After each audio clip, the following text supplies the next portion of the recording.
Nous abordons maintenant la passion du Seigneur Jésus-Christ avec les indications que j'avais mises après cela pour orienter un petit peu les idées sur l'étude que nous nous proposions sous ce titre.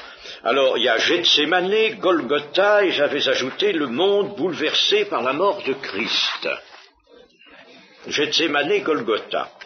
Le récit de la passion est en effet l'ensemble des témoignages que nous rapportent les évangiles, les 4 évangiles, sur les événements qui mettent fin au ministère terrestre de Jésus-Christ et, après une lutte gigantesque contre la puissance des ténèbres à Gethsémané, nous verrons que Gethsémané est cette lutte gigantesque, et après sa crucifixion, cette passion, puisqu'on la nomme ainsi généralement, lui assure une victoire éternelle sur la puissance du péché et sur la mort.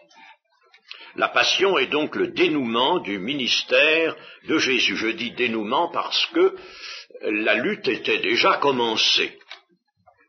La lutte ne commence pas à Gethsémané, elle se termine là. Mais à Gethsémané, ce fut une lutte gigantesque, dont nous ne pouvons pas avoir l'idée. Tout doit s'accomplir, se faire, se dénouer dans le monde spirituel. C'est dans, disons, les régions de l'esprit que tout doit se régler. Ce n'est pas dans des luttes charnelles pour faire opposition aux luttes spirituelles, mais uniquement dans une lutte spirituelle que tout doit être réglé. Le Gethsémané, c'est le combat spirituel final, non pas, comme on l'a dit sottement, alors ça nous introduit dans une difficulté épouvantable, non pas une lutte entre Dieu et Satan, parce que la lutte entre Dieu et Satan, c'est vite réglé, nous allons le voir.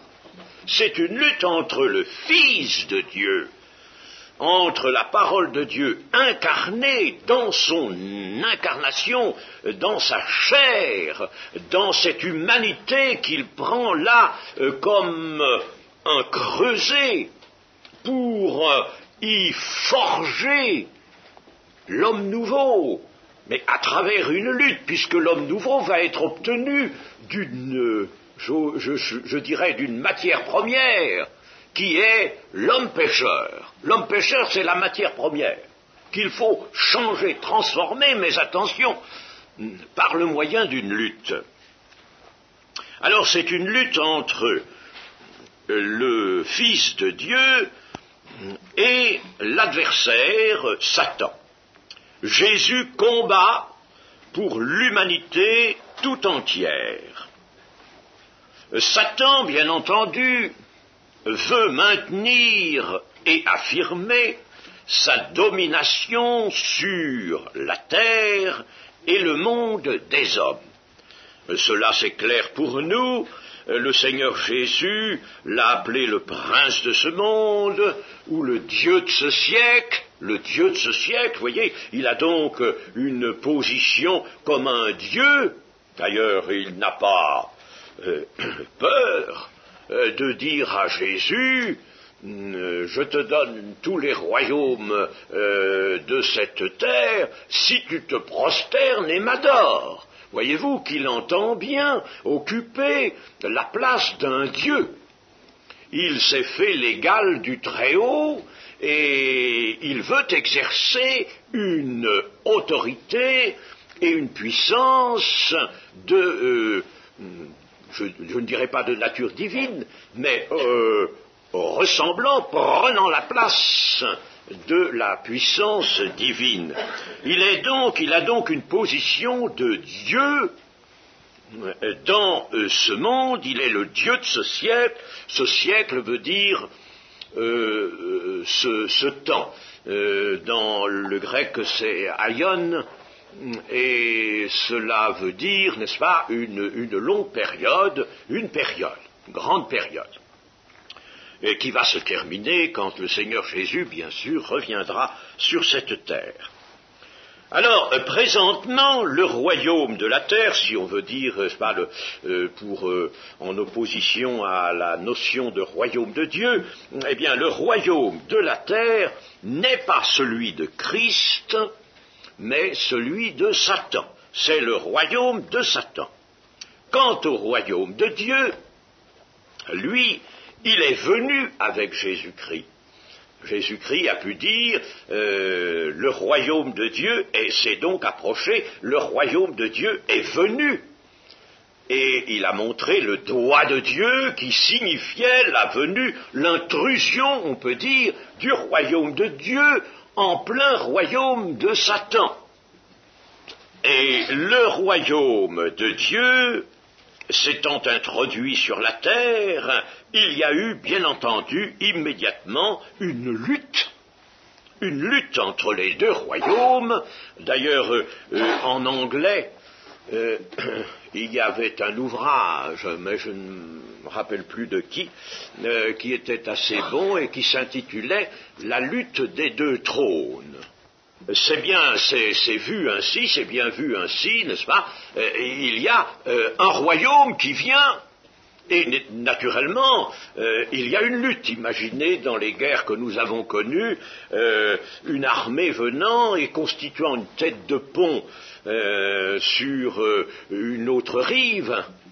Eh bien, alors immédiatement, n'est-ce pas, bien sûr, ceux qui occupent le terrain se mettent à lutter. Alors, il y a lutte, et cette lutte va se poursuivre jusqu'à la fin de cette aion, de ce siècle, mais Jésus vient assurer la victoire du royaume de Dieu, et par conséquent la victoire des hommes, puisque le royaume de Dieu vient pour eux, la victoire de façon décisive. Il s'agit donc d'une lutte du Fils de Dieu contre Satan, une lutte de l'humanité pure de Jésus pour le compte de l'humanité. La divinité de Jésus ne va pas entraver cette lutte, ne va pas venir avec toute sa puissance, et la puissance de Satan n'est rien devant la puissance de Dieu. Mais la puissance de Dieu, la divinité du Seigneur Jésus ne va pas venir entraver cette lutte, empêcher cette lutte. Il faut qu'elle se fasse dans l'humanité de Jésus. L'humanité de Jésus est pour cela, pour qu'il y ait en elle une lutte. Il faut bien comprendre cela. Par un seul homme, le péché est entré dans le monde. Et par un seul homme aussi, les hommes sont libérés du péché et de la mort. Le péché et la mort sont venus par un seul homme, et c'est un seul homme aussi qui devra le faire dans sa personne. Satan a consommé notre tragédie, notre malheur, dans sa personne à lui. C'est dans sa personne. Et il nous a transmis cela. Nous sommes nés à son image. Il nous a transmis cela. Donc c'est dans la personne du premier Adam que tout le malheur de l'homme s'est forgé, et c'est dans la personne du dernier Adam, c'est dans sa personne que cela va se faire. Donc dans une personne humaine. Cette personne humaine, bien sûr, est liée à la parole de Dieu, à l'être divin, qui se nomme parole de Dieu, le Fils éternel de Dieu, mais il y a là la divinité qui est une, la divinité bien en Jésus-Christ, mais elle laisse, évidemment, n'est-ce pas, la lutte, c'est son plan.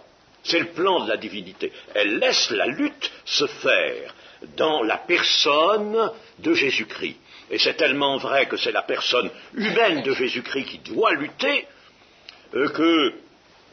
il y a des grumeaux de sang qui tombent de son visage, et que, après cette lutte à Gethsémane, un ange vient pour le fortifier. Il faut que ce soit dans la personne humaine de Jésus. Bien sûr, la personne humaine de Jésus a certains caractères particuliers, je ne vais pas reprendre tout cela maintenant, mais disons une chose, c'est dans la personne de Jésus, c'est bien le Fils de Dieu, dans sa mission de Messie, qui doit lutter et remporter une victoire sur Satan et la puissance de Satan. Il le faut. Nous allons encore le dire et le montrer. Quand le temps viendra, la puissance divine n'aura pas besoin de lutte pour réduire Satan. Enfin, il y a des auteurs qui se sont posé la question, mais c'est une lutte de Dieu contre Satan, pourquoi? Quel mystère, une lutte de Dieu. Mais ils sont complètement à côté de la question.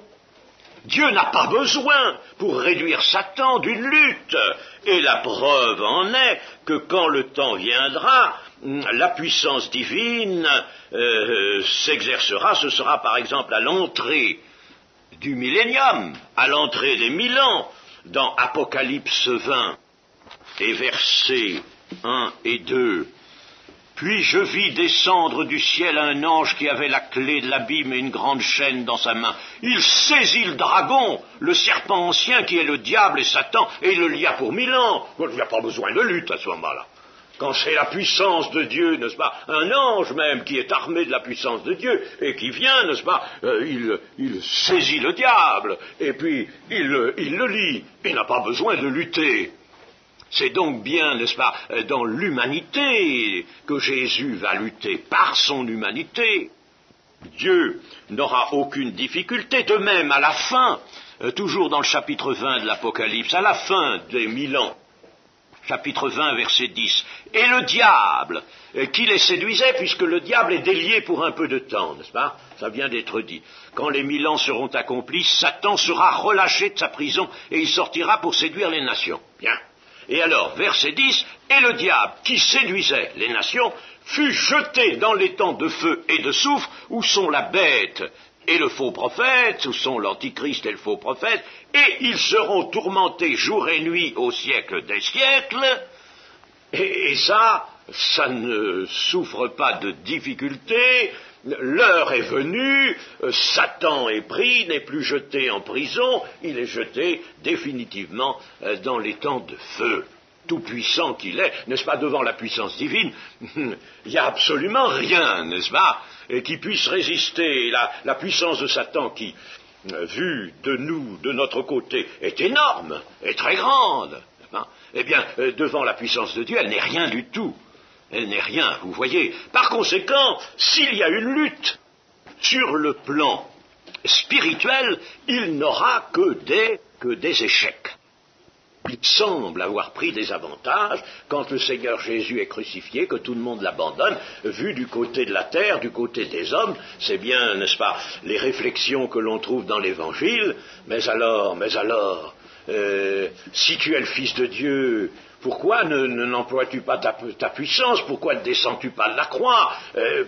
Pourquoi ne manifestes-tu pas ton triomphe, un triomphe, si tant est que tu puisses tenir un triomphe? Tu meurs là, c'est fini, tout le monde est parti, il semble que tout ce qu'il a fait jusqu'à la croix, tout ça c'est fini, c'est révoqué, ça n'a rien donné, c'est un échec. Il semble que Satan ait un avantage. Mais sur le plan spirituel, dans la réalité spirituelle, Satan a perdu sur tous les tableaux, il n'a rencontré que l'échec et il est lui-même arrivé à sa condamnation. Il faut que le monde et le prince de ce monde soient jugés et que leur condamnation soit selon la loi de Dieu.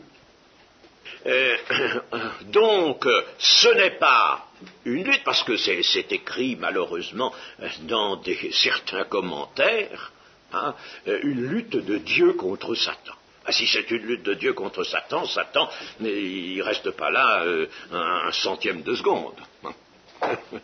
C'est pas une lutte de Satan, de Dieu contre Satan, mais du Fils de Dieu dans son humanité, par son humanité, pour l'humanité, contre Satan. Vous comprenez que si Dieu résout le problème, et même s'il voulait résoudre le problème, il n'avait même pas besoin d'envoyer son Fils pour l'incarnation.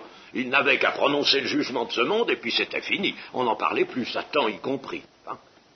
Par conséquent, il faut bien comprendre ceci, c'est ce que je voudrais que vous compreniez, c'est que nous sommes en présence ici d'une lutte par le moyen de l'humanité du Seigneur Jésus. Cette humanité pure, magnifique, dans laquelle l'obéissance se rétablit, et il faut qu'elle se rétablisse, ça n'y est plus. Alors là, n'est-ce pas, c'est une lutte, Satan s'efforce de retenir l'humanité, et même l'humanité de Jésus, il s'efforce, n'est-ce pas, de la garder, pour garder tout le reste, et il échoue. Lisons dans Jean 12, 31, « Maintenant a lieu le jugement de ce monde, maintenant le prince de ce monde sera jeté dehors. » Ici, le Seigneur annonce qu'il n'est pas très loin, à ce moment-là, de Gethsémane et de Golgotha, et il annonce que ce qu'il va faire va constituer le jugement de ce monde, c'est-à-dire la condamnation de ce qui est appelé le monde, c'est-à-dire le théâtre sur lequel s'exercent toutes les puissances des ténèbres. Y compris les hommes qui se tiennent dans les ténèbres et qui n'en veulent pas sortir, et y compris le prince de ce monde, y compris Satan. Donc maintenant a lieu, ou va avoir lieu, dans quelque temps, dans quelques jours, le jugement de ce monde, et maintenant le prince de ce monde sera jeté dehors, ce qui veut dire le jugement qui intervient déterminera l'acte de Dieu par lequel un jour Satan sera jeté dans les temps de feu. À ce moment-là, il n'y a pas besoin de le juger, il sera jeté dans les temps de feu. Pourquoi pas tout de suite? Nous allons le dire. Au chapitre 16 de Jean et au verset 11, là, je ne veux pas lire tout le contexte, le Seigneur dit que le Saint-Esprit, le Consolateur, le Paraclet, doit venir, il convaincra le monde en ce qui concerne le péché, la justice et le jugement, et dans le verset 11, il dit le jugement, parce que le prince de ce monde est jugé. Alors, le Saint-Esprit va convaincre le monde de jugement. Attention, dira-t-il, il y a une issue maintenant qui est préparée, qui est certaine, c'est celle du jugement, dans lequel on succombe, par lequel on est définitivement condamné et par conséquent définitivement écarté de la vie éternelle en présence de Dieu. Voilà, n'est-ce pas? Il y a un jugement, et un jugement, pourquoi? Parce que le prince de ce monde est jugé. Si Satan n'était pas jugé, n'était pas condamné, et à l'issue d'une lutte dans laquelle il a tout perdu, s'il n'était pas condamné, eh bien, le jugement ne pourrait pas avoir lieu. Pour qu'il y ait un jugement, et ce jugement est un instrument indispensable pour le salut d'une partie de l'humanité, des hommes de foi, des hommes de bonne volonté, il faut qu'il y ait un jugement. C'est nécessaire. La sainteté, la justice de Dieu l'exige. Il faut un jugement. Eh bien, ce jugement, sur les hommes et sur le monde, il ne peut avoir lieu que si vraiment le prince lui-même, le Dieu de ce siècle, est jugé et condamné. Et il sera condamné selon la loi de Dieu, selon la loi de Dieu. Il n'est pas condamné injustement, il est condamné selon la loi divine. Et devant la justice de Dieu, il a encouru toutes les foudres divines, toutes les foudres de la justice divine, et il est condamné. Et cela est l'œuvre du Seigneur Jésus-Christ. Il fallait procurer à l'humanité une victoire définitive sur le prince de ce monde, sur le monde, dans son ensemble, le prince et son royaume. Il fallait remporter une victoire définitive pour sauver l'humanité. Pas toute, malheureusement, bien que Dieu avait envisagé tout, il voudrait que tous les hommes soient sauvés. Mais ce n'est pas possible. Il y a des gens qui veulent absolument maintenir ce point de vue, c'est ce qu'on appelle l'universalisme. Et c'est faux, ça heurte même gravement le sens de la justice de Dieu. Ce ne sera pas toute l'humanité, et comme Dieu l'a dit dans le prophète Ésaïe, pour t'avoir, toi, l'Israël, c'est-à-dire l'Israël de Dieu, n'est-ce pas, pour t'avoir, toi, la postérité, disons, d'Abraham, je suis obligé de donner des hommes à ta place. Je suis obligé de consentir à ce que des hommes soient perdus. Il est évident que Dieu aurait pu arrêter, à un certain moment, plus tôt, peut-être, la procréation sur la terre. Mais il veut se donner l'Israël de Dieu. Et pour se donner cet Israël de Dieu, c'est-à-dire ce Jacob, il est obligé de consentir à des pertes considérables. Et nous l'avons déjà dit, ce n'est pas volontiers que l'amour de Dieu consent à des pertes. Et c'est dans une sorte de tristesse concernant le cœur de Dieu que Ésaïe dit cela. Pour t'avoir, je suis obligé, je donne des hommes à ta place. Je suis obligé de donner des hommes à ta place, pour t'avoir toi. Alors quel prix n'as-tu pas à mes yeux? Il fallait que à l'humanité une victoire pour qu'elle soit sauvée. Et nous voyons cela dans les Colossiens, chapitre 2, verset 13 à 15. C'est fort bien exposé ici.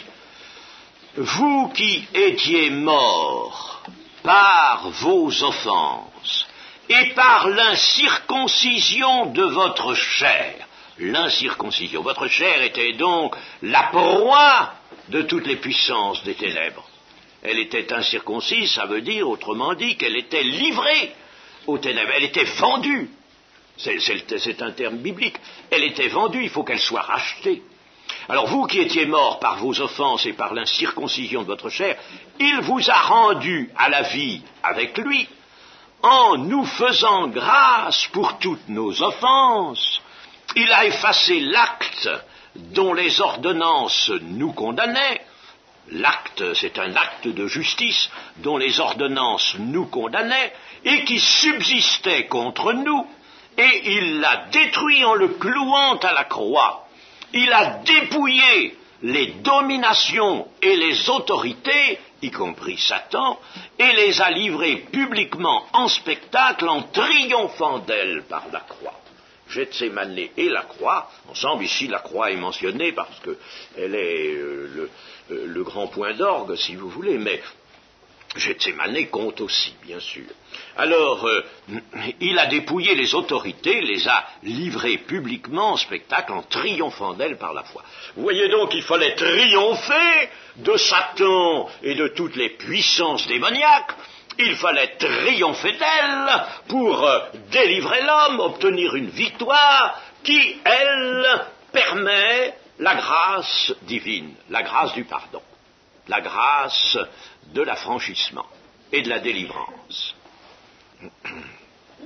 Point n'était possible, il faut que nous sachions cela, de détruire Satan et son royaume avant que l'humanité nouvelle ne soit formée.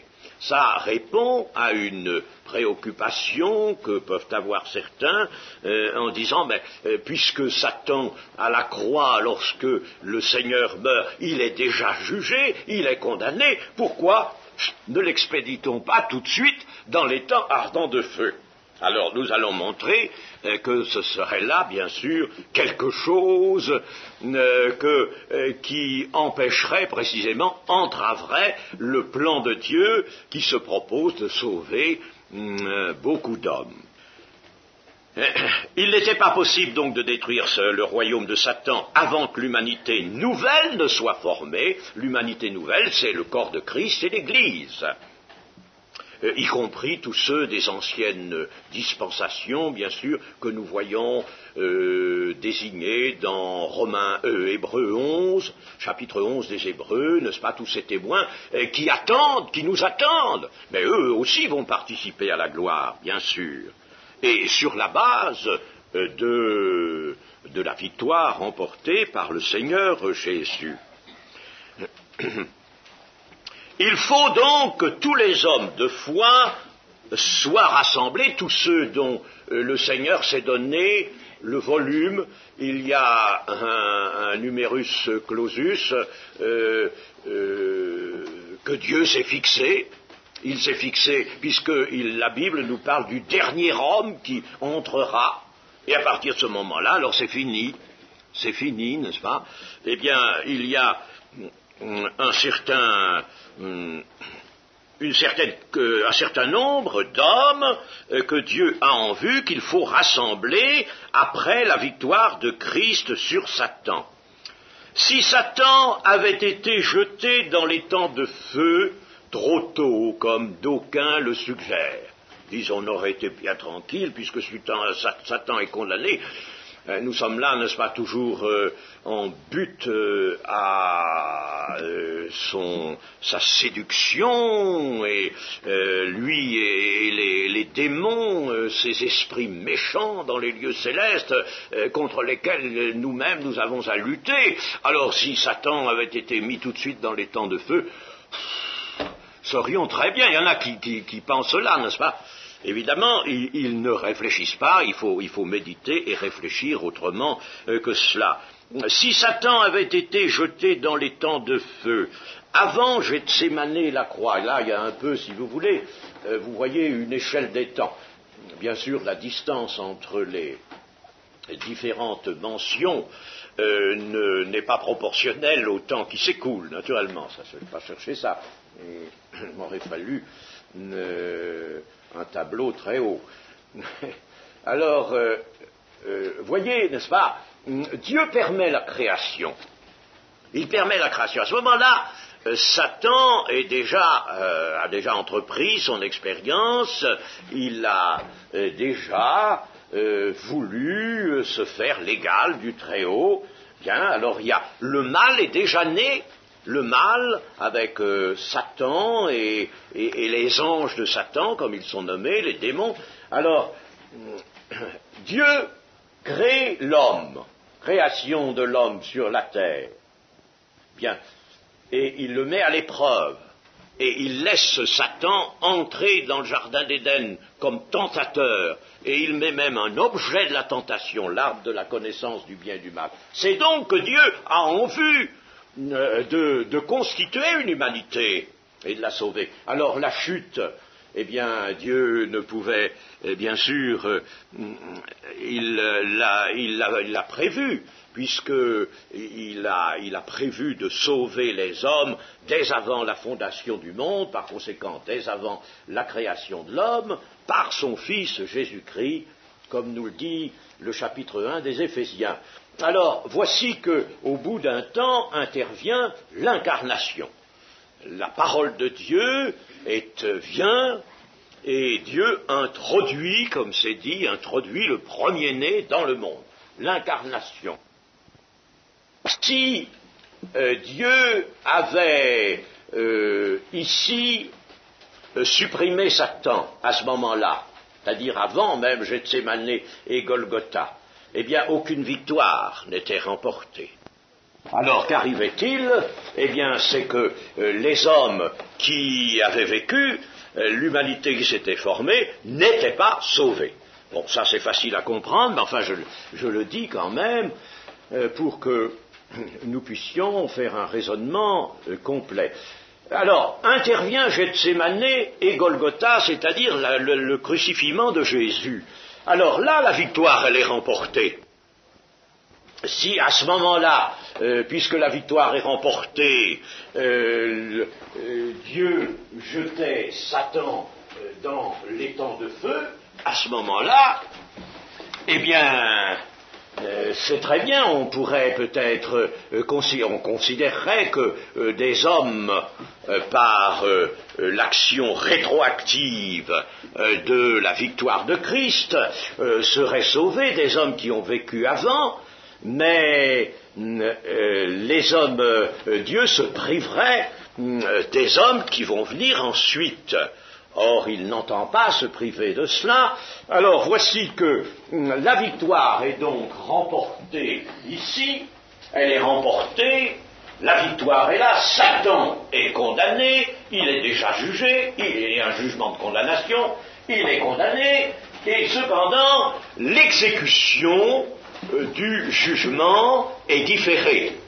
Elle est différée, intervient parce que Dieu a ce plan, intervient la Pentecôte. De la Pentecôte provient tout le temps de l'Église, et puis le temps de l'Église alors s'arrête avant les jugements, viennent les jugements, vient la parousie, à ce moment-là Satan est jeté, est enfermé dans l'abîme, il est mis en prison, et puis il est délivré à la fin des 1000 ans, et puis alors là il montre ce qu'il sait faire toujours, n'est-ce pas, la séduction, il continue, il ne peut pas faire autre chose, il est lui-même lié par la direction qu'il a prise, et alors tout de suite après il est jeté dans l'étang ardent de feu. C'est donc ici, n'est-ce pas, que se situe l'exécution de sa condamnation. Il faut que l'Église dispose d'un temps de plusieurs siècles,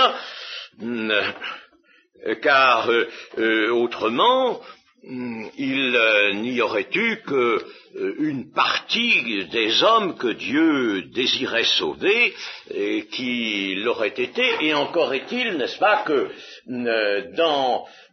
avant la venue de Jésus sur la terre, avant l'incarnation, c'était la préparation d'un temps qui devait dire donc que Dieu avait en vue l'Église. Il avait en vue l'Église, et il fallait donc que la condamnation de Satan, qui intervient du fait de Gethsémane et de Golgotha, fût différée dans son exécution.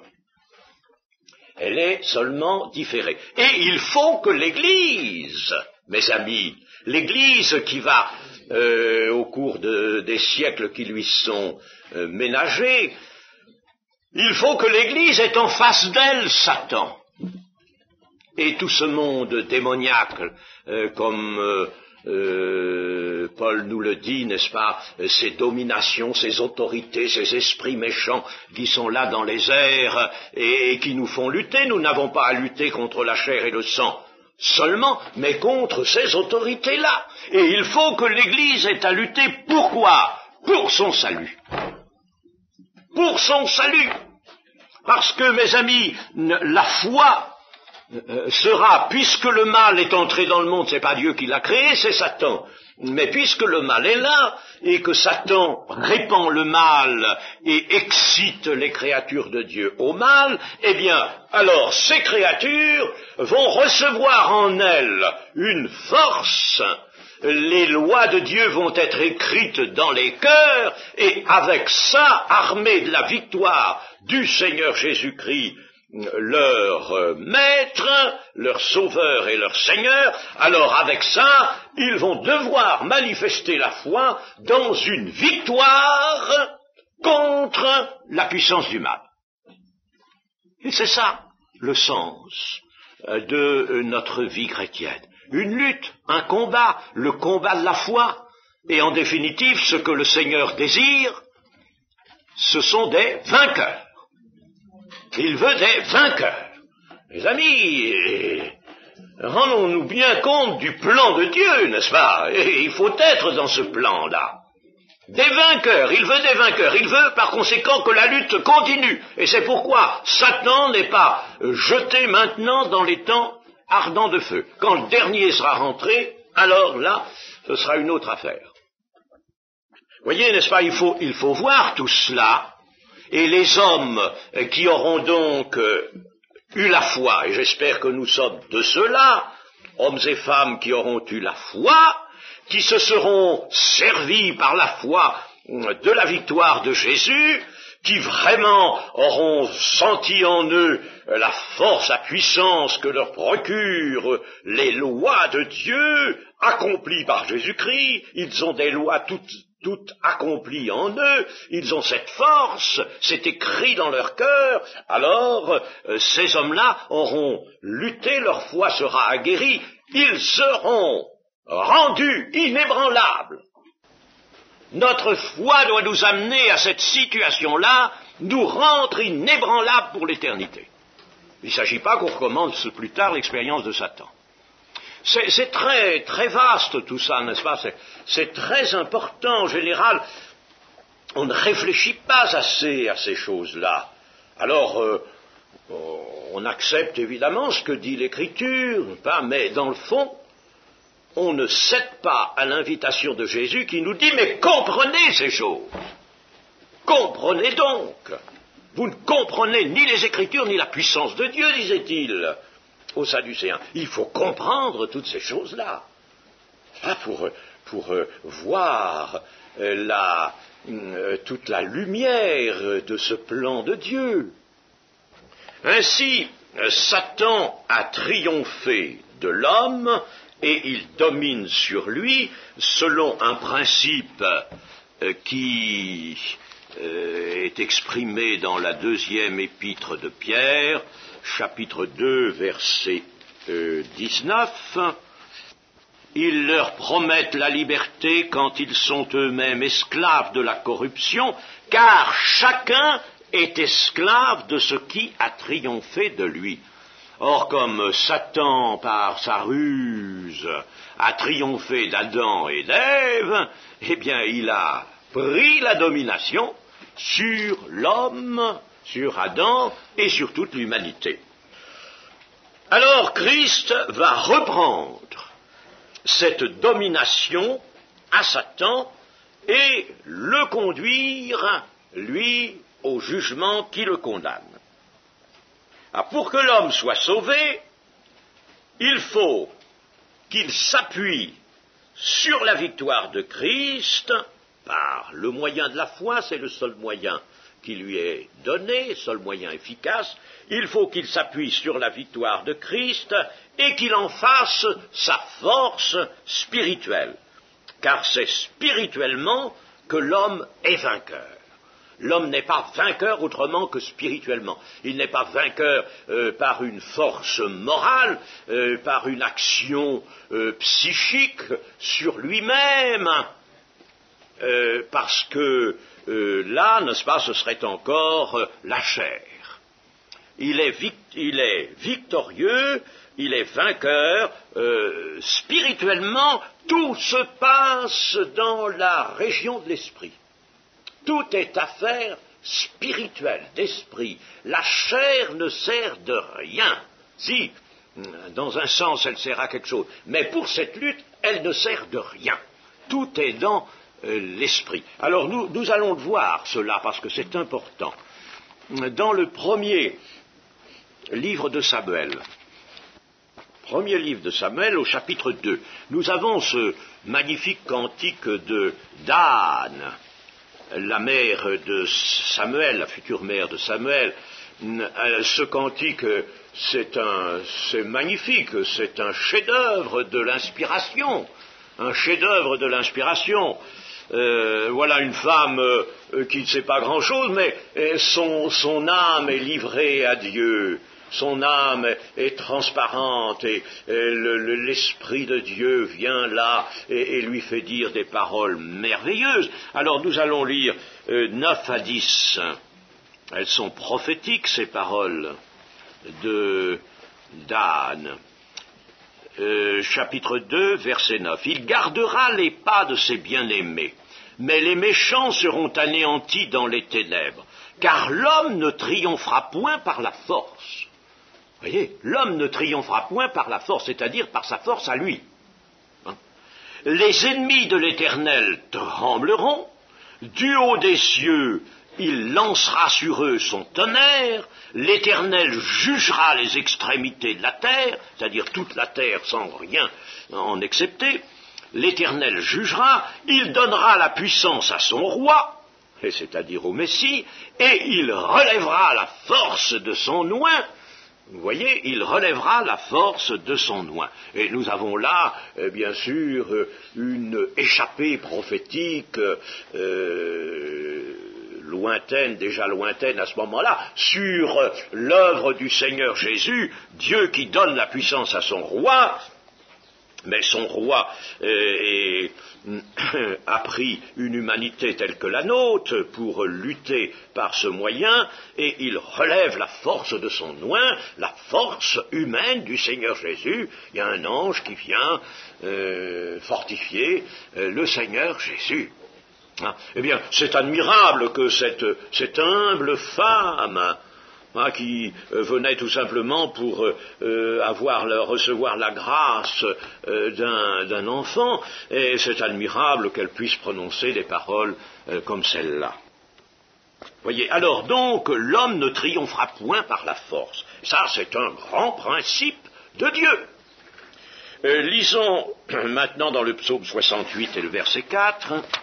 « Mais les justes se réjouissent, ils triomphent devant Dieu, ils ont des transports d'allégresse. » Les justes, ceux donc qui sont justifiés, regardés comme justes, à qui la justice est imputée, ces gens-là triomphent. Si ils sont la justice, mais seulement il ne s'agit pas de dire simplement, moi j'ai été converti, le Seigneur m'a justifié, il m'a couvert de la justice, merci Seigneur, maintenant je vais me promener, et je vais aller muser à droite et à gauche, je ne m'occupe plus de rien, c'est fini. Ah non, il s'agit d'une justice qui se maintient, les justes justement. Les justes sont ceux qui restent justes. Ils ont été justifiés, mais ils le restent. Et c'est ça qui est important. Alors cela, si nous restons justes, eh bien, nous triomphons devant Dieu. Sous les regards de Dieu, nous triomphons de tout, parce que, comme je vous l'ai déjà dit tout à l'heure, tout a été prévu, organisé par Dieu dans le cadre de cette alliance nouvelle, pour que nous triomphions si nous sommes justes, si nous sommes justifiés par le Seigneur Jésus, et si nous maintenons les conséquence de cette justification par la sanctification. La sanctification qui continue la justification et qui empêche d'en perdre l'avantage, le bénéfice. Alors là, nous triomphons. Nous sommes dans la victoire. Nous marchons dans la victoire. Mais tout est spirituel, vous le voyez. Évidemment, cela fait appel à notre vie. Notre vie elle-même doit manifester la sanctification. Mais la sanctification ne vient pas de l'homme. La sanctification se manifeste dans la conduite de l'homme, mais elle est de provenance purement spirituelle. Nous avons aussi le psaume 149, verset 5. « Que les fidèles triomphent dans la gloire, qu'ils poussent des cris de joie sur leur couche, que les louanges de Dieu soient dans leur bouche et le glaive à deux tranchants dans leurs mains. » Voyez, que les fidèles de Dieu, qu'ils triomphent. C'est leur vocation. La vocation qui est la nôtre, c'est de triompher, c'est d'être dans la victoire. Qu'ils triomphent dans la gloire, qu'ils poussent des cris de joie, que les louanges de Dieu soient dans leur bouche et le glaive à deux tranchants dans leurs mains, c'est-à-dire l'épée de l'esprit. Tout est spirituel et de nature spirituelle. Je ne cesse de le dire, la vie chrétienne est d'essence spirituelle. Si elle n'est pas d'essence spirituelle, n'est-ce pas, elle devient tout simplement une religion à ras de terre qui n'a aucune efficacité, aucun sens. Elle n'est pas autre chose qu'une religion imaginée par les hommes et voulue par les hommes. Il faut qu'elle soit de nature surnaturelle, de nature spirituelle.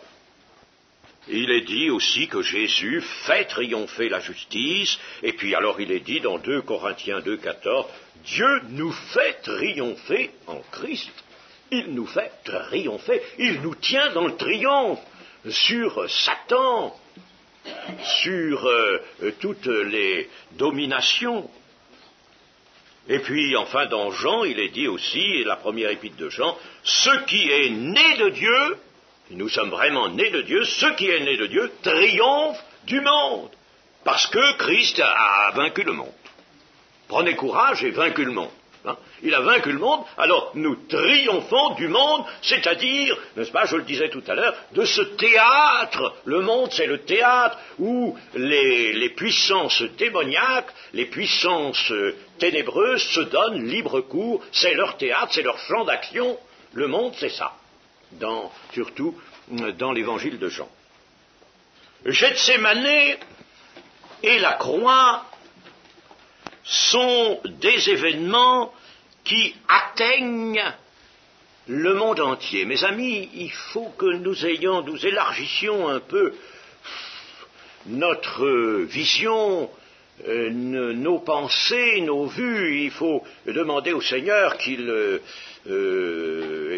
éloigne les pieux de notre tente pour nous donner de l'espace, n'est-ce pas ? Nous avons besoin d'une vision qui soit large.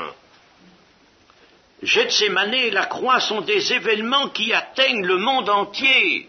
Ce que vous voyez se produire maintenant dans le monde entier résulte de Gethsémane et de la croix.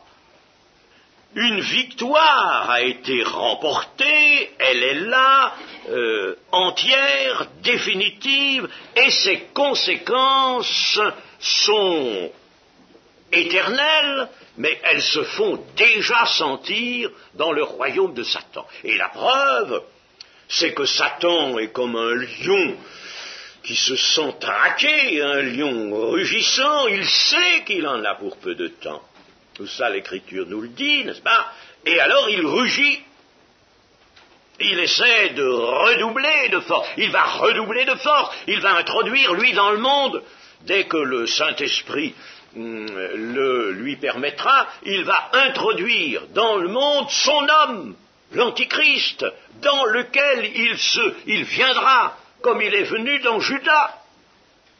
Judas et l'Antichrist, nous l'avons déjà dit, ce sont les deux hommes dans lesquels Satan prend place personnellement.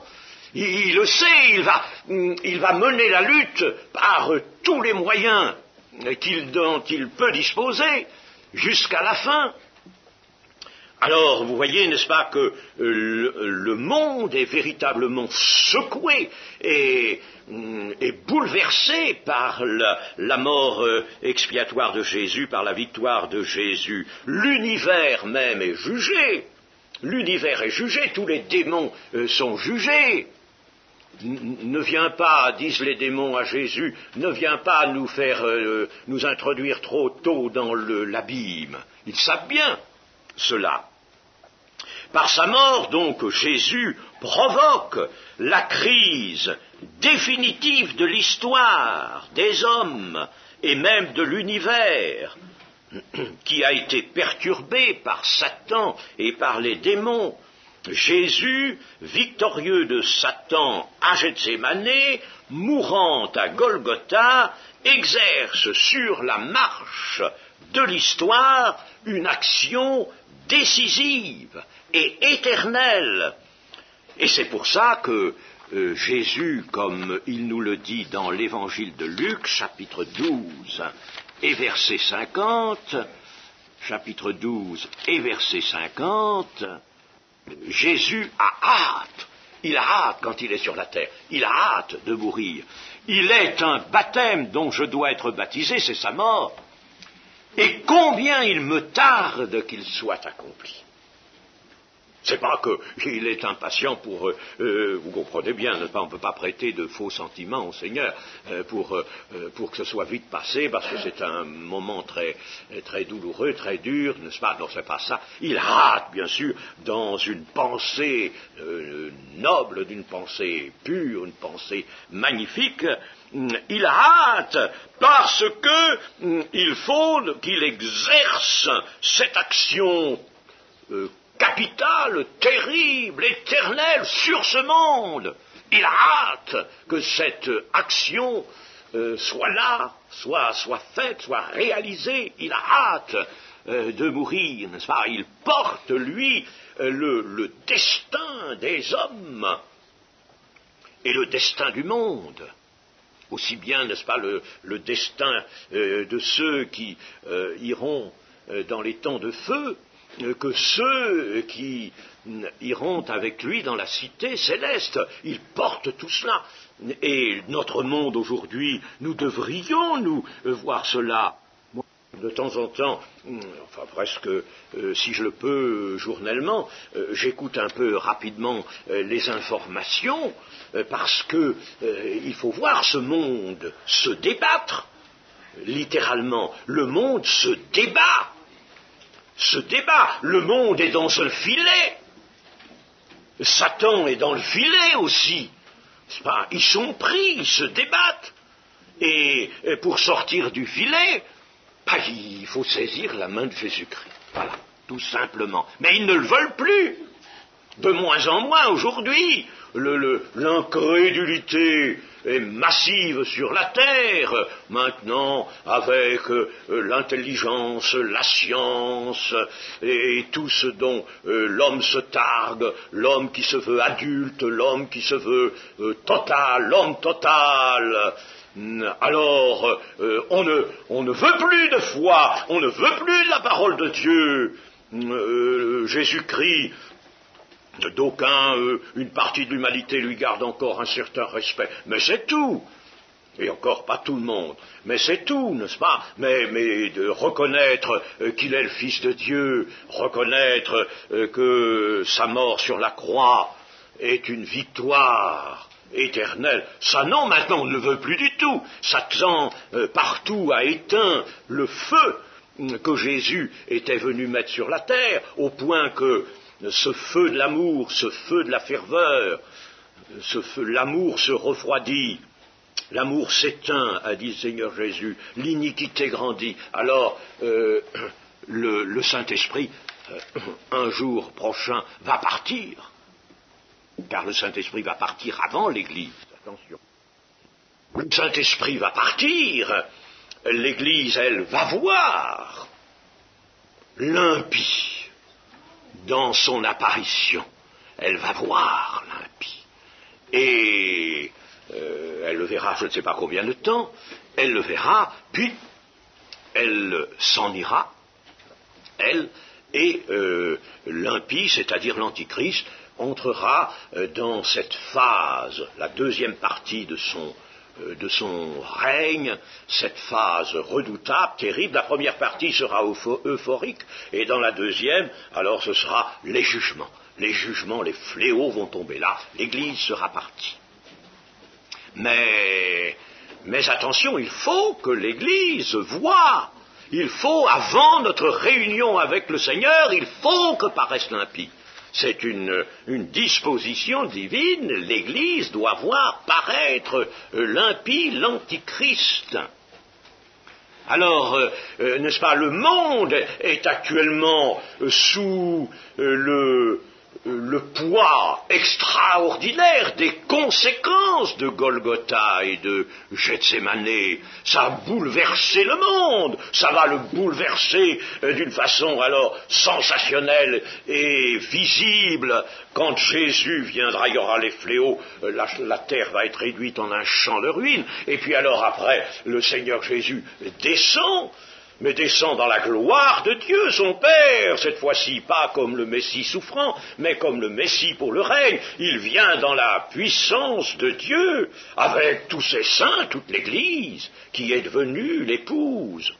À ce moment-là, un bouleversement extraordinaire sur cette terre qui va reprendre la beauté première qui a été la sienne quand elle a été créée par Dieu, la palingénésia, le nouvel engendrement. C'est quelque chose de magnifique et de considérable. Et tout cela vient de Golgotha, mes amis. Vous me direz, suivi de la résurrection, bien sûr, mais tout cela vient de Golgotha. C'est Gethsémane, Golgotha, c'est là la cause, la grande cause, le grand acte de la justice divine qui sauve les hommes, mais qui bouleverse ce monde tout entier. Et cela, il faut que nous ayons une vue qui soit celle-là, n'est-ce pas, une vue large sur ces choses. Nous ne pensions pas simplement que la croix, c'est pour le petit garçon ou la petite fille qui croit en Jésus. Alors pour lui, tout à coup, oui, il y a la croix. Bien sûr, il y a la croix. Mais il y a la croix pour le monde. Pour le monde tout entier, il y a la croix même pour les anges. Non pas pour sauver les anges, mais il y a la croix parce que les hommes jugeront les anges impies. Et par conséquent, les faits, les conséquences de Golgotha sont extraordinaires, elles sont cosmiques, si on peut dire, n'est-ce pas? Elles s'étendent, et maintenant le monde est travaillé à cause de ça. Il est travaillé par Satan, mais il est travaillé par Satan parce qu'il est sous le poids, précisément, de Golgotha. La croix de Golgotha pèse terriblement sur ce monde. Il faut que nous sachions ces choses et que notre foi se ragaillardisse à la connaissance large de toutes ces choses. Nous continuerons demain.